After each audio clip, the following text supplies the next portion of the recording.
Hi hello everyone welcome back to my channel Udupi foods and cuisine. ಇವತ್ತಿಲ್ಲಿ ನಾನು ನಿಮಗೆ ಒಂದು ಟೇಸ್ಟಿ ಆದಂತಹ ಸ್ನ್ಯಾಕ್ಸ್ ಅಥವಾ ಟೀ ಟೈಮ್ ರೆಸಿಪಿನ ಶೇರ್ ಮಾಡ್ತಾ ಇದ್ದೀನಿ. ಪಿಜ್ಜಾ ಅಂದರೆ ಯಾರಿಗೆ ತಾನೇ ಇಷ್ಟ ಇಲ್ಲ ಹೇಳಿ. ಚಿಕ್ಕವರಿಂದ ಹಿಡಿದು ದೊಡ್ಡವರಿಗಂಟೂ ತುಂಬಾ ಇಷ್ಟ ಇರುತ್ತೆ. ಅದರಲ್ಲೂ ಕೂಡ ಮಕ್ಕಳಿಗೆ ಪಿಜ್ಜಾ ಅಂದರೆ ತುಂಬಾ ಇಷ್ಟ ಇರುತ್ತೆ. ಅದಕ್ಕೋಸ್ಕರನೇ ನಾನಿವತ್ತು ಈಸಿಯಾಗಿ ಮನೆಯಲ್ಲಿ ಅವನ್ ಇಲ್ಲದೆ ಪಿಜ್ಜಾನ ಹೇಗೆ ಮಾಡೋದು ಅಂತ ಹೇಳ್ಕೊಡ್ತಾ ಇದ್ದೀನಿ.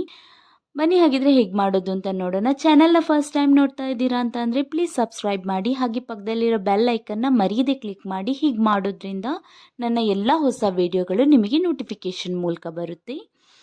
ವಿಡಿಯೋ ಇಷ್ಟ ಆಯಿತು ಅಂತ ಅಂದರೆ ಒಂದು ಲೈಕ್ ಕೂಡ ಮಾಡಿ. ಮೊದಲಿಗೆ ಇಲ್ಲಿ ನಾನು ಒಂದು ಮೀಡಿಯಮ್ ಸೈಜ್ ಇರೋ ಕ್ಯಾಪ್ಸಿಕಮ್ನ ತಗೊಂಡು ಅದನ್ನು ಚೆನ್ನಾಗಿ ಕಟ್ ಮಾಡಿ ಇಟ್ಕೊಂಡಿದ್ದೀನಿ. ನಂತರ 2 ಮೀಡಿಯಮ್ ಸೈಜ್ ಇರೋ ಟೊಮ್ಯಾಟೊನ ತಗೊಂಡು ಅದನ್ನು ಕೂಡ ಕಟ್ ಮಾಡಿದ್ದೀನಿ. ನಂತರ 2 ಮೀಡಿಯಮ್ ಸೈಜ್ ಇರೋ ಈರುಳ್ಳಿನ ತಗೊಂಡು ಅದನ್ನು ಕೂಡ ಕಟ್ ಮಾಡಿ ಇಟ್ಕೊಂಡಿದ್ದೀನಿ. ನಂತರ ಇಲ್ಲಿ 200 ಗ್ರಾಮ್ ಅಷ್ಟು ಚಿಕನ್ನ ತಗೊಂಡು, ಬೋನ್ಲೆಸ್ ಚಿಕನ್ ಇದು, ಅದನ್ನು ತಗೊಂಡು ಸಣ್ಣ ಸಣ್ಣದಾಗಿ ಕಟ್ ಮಾಡಿ ಇಟ್ಕೊಂಡಿದ್ದೀನಿ. ಮೊದಲಿಗೆ ಇಲ್ಲಿ ನಾವೊಂದು ಸ್ಟವ್ ಮೇಲೆ ಫ್ರೈಂಗ್ ಪ್ಯಾನ್ನ ಇಟ್ಕೊಂಡು ಅದಕ್ಕೆ 1-2 ಟೇಬಲ್ ಸ್ಪೂನ್ ಅಷ್ಟು ಆಯಿಲ್ನ ಆ್ಯಡ್ ಮಾಡ್ಕೊಳ್ಳೋಣ. ಒಂದ್ಸಲ ಆಯಿಲ್ ಚೆನ್ನಾಗಿ ಬಿಸಿ ಆದಮೇಲೆ ಇದಕ್ಕೆ ನಾವು ಕಟ್ ಮಾಡಿ ಇಟ್ಕೊಂಡಿದ್ದಂತಹ ಈರುಳ್ಳಿನ ಆ್ಯಡ್ ಮಾಡ್ಕೊಳ್ಳೋಣ.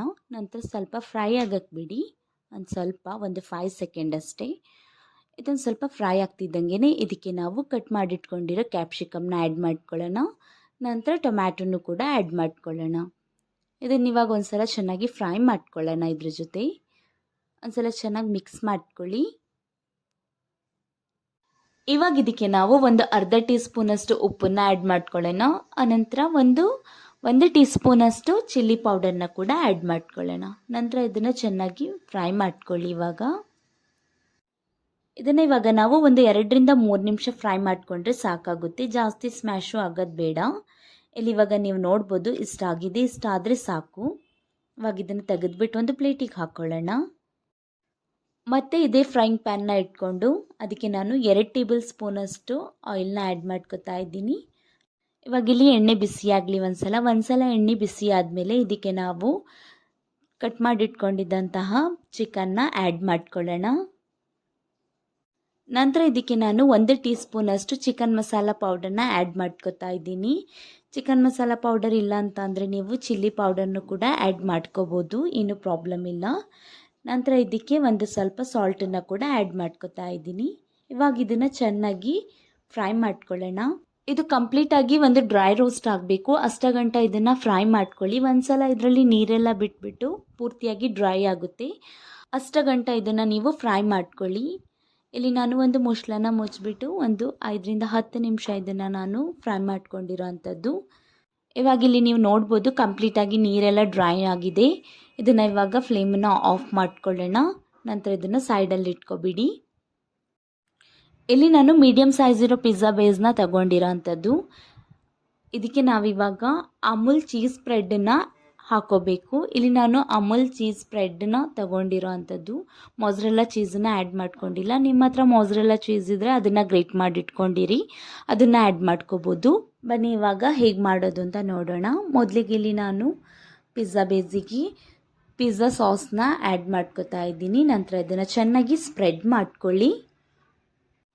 ಆಮೇಲೆ ಇದಕ್ಕೆ ನಾನು ಚೀಸ್ ಸ್ಪ್ರೆಡನ್ನು ಆ್ಯಡ್ ಮಾಡ್ಕೋತಾ ಇದ್ದೀನಿ, ಅಮೂಲ್ ಚೀಸ್ ಸ್ಪ್ರೆಡನ್ನು. ಇದನ್ನು ಚೆನ್ನಾಗಿ ಇದಕ್ಕೆ ಅಪ್ಲೈ ಮಾಡ್ಕೊಳ್ಳೋಣ. ನಿಮಗೆ ಎಷ್ಟು ಕ್ವಾಂಟಿಟಿ ಬೇಕು ಅಷ್ಟು ಕ್ವಾಂಟಿಟಿನ ಇದಕ್ಕೆ ಆ್ಯಡ್ ಮಾಡ್ಕೋಬೋದು. ನಂತರ ಇದಕ್ಕೆ ನಾವು ಟಾಪಿಂಗ್ಸ್ ಏನು ರೆಡಿ ಮಾಡ್ಕೊಂಡಿದ್ವಿ, ಆನಿಯನ್, ಟೊಮ್ಯಾಟೊ, ಕ್ಯಾಪ್ಸಿಕಮ್ ಹಾಕ್ಕೊಂಡು ಅದನ್ನು ಇದಕ್ಕೆ ಅಪ್ಲೈ ಮಾಡ್ಕೊಳ್ಳೋಣ, ಆ್ಯಡ್ ಮಾಡ್ಕೊಳ್ಳೋಣ. ನಂತರ ಇದಕ್ಕೆ ನಾವು ಚಿಕನನ್ನು ಆ್ಯಡ್ ಮಾಡ್ಕೊಳ್ಳೋಣ. ನಿಮಗೆ ಎಷ್ಟು ಬೇಕೋ ಅಷ್ಟು ಚಿಕನ್ನ ಇದ್ರ ಮೇಲೆ ಆ್ಯಡ್ ಮಾಡ್ಕೊಳ್ಳಿ. ಇವಾಗ ಇದಕ್ಕೆ ಒಂದು ಸ್ವಲ್ಪ ಚಿಲ್ಲಿ ಫ್ಲೇಕ್ಸ್ನ ಆ್ಯಡ್ ಮಾಡ್ಕೊಳ್ಳೋಣ. ಆಮೇಲೆ ಒಂದು ಸ್ವಲ್ಪ ಆರಿಗ್ಯಾನೋ ಕೂಡ ಆ್ಯಡ್ ಮಾಡ್ಕೊಳ್ಳೋಣ. ಇವಾಗ ನಮ್ಮ ಪಿಜ್ಜಾ ರೆಡಿಯಾಗಿದೆ. ಇದನ್ನು ನಾವಿವಾಗ ಬೇಕ್ ಮಾಡಬೇಕು. ಇಲ್ಲಿ ವಿಡಿಯೋದಲ್ಲಿ ತೋರಿಸಿರೋ ಹಾಗೆ ಕಡಾಯಿ ಅಥವಾ ಫ್ರೈಯಿಂಗ್ ಪ್ಯಾನ್ನ ಒಂದು 5 ನಿಮಿಷ ಮುಂಚೆ ಮೀಡಿಯಮ್ ಫ್ಲೇಮಲ್ಲಿ ಇಟ್ಕೊಂಡು ಹೀಟಿಗೆ ಇಟ್ಬಿಡಿ. ಇದು ಒಂದು ಸಲ ಹೀಟ್ ಆದಮೇಲೆ ಇದಕ್ಕೆ ನಾವು ಸ್ವಲ್ಪ ಆಯಿಲ್ನ ಆ್ಯಡ್ ಮಾಡ್ಕೊಳ್ಳೋಣ. ನಂತರ ಪಿಜ್ಜಾನ ಇದಕ್ಕೆ ಇಡಿ. ನಂತರ ಇದನ್ನು ಬೇಕಾಗಕ್ಕೆ ಬಿಡಿ, ಬಿಸಿ ಆಗಕ್ಕೆ ಬಿಡಿ. ಒಂದು ಸಲ ಇಲ್ಲಿ ನೀವು ಎಷ್ಟೊತ್ತು ಬಿಸಿ ಮಾಡಬೇಕು ಅಂತ ಅಂದರೆ, ನೀವು ಸಪೋಸ್ ಇದ್ರ ಮೇಲೆ ಚೀಸ್ ಏನಾದರೂ ಹಾಕಿದರೆ ಪಿಜ್ಜಾದ ಮೇಲೆ ಅದು ಮೆಲ್ಟ್ ಆಗಬೇಕು. ಅಷ್ಟಗಂಟ ಇದನ್ನು ನೀವು ಫ್ರೈ ಮಾಡ್ಕೊಳ್ಳಿ. ಇಲ್ಲ ಅಂತ ಅಂದರೆ ಒಂದು 10 ನಿಮಿಷ ಇದನ್ನು ಕುಕ್ ಮಾಡಿಕೊಂಡ್ರೆ ಸಾಕಾಗುತ್ತೆ.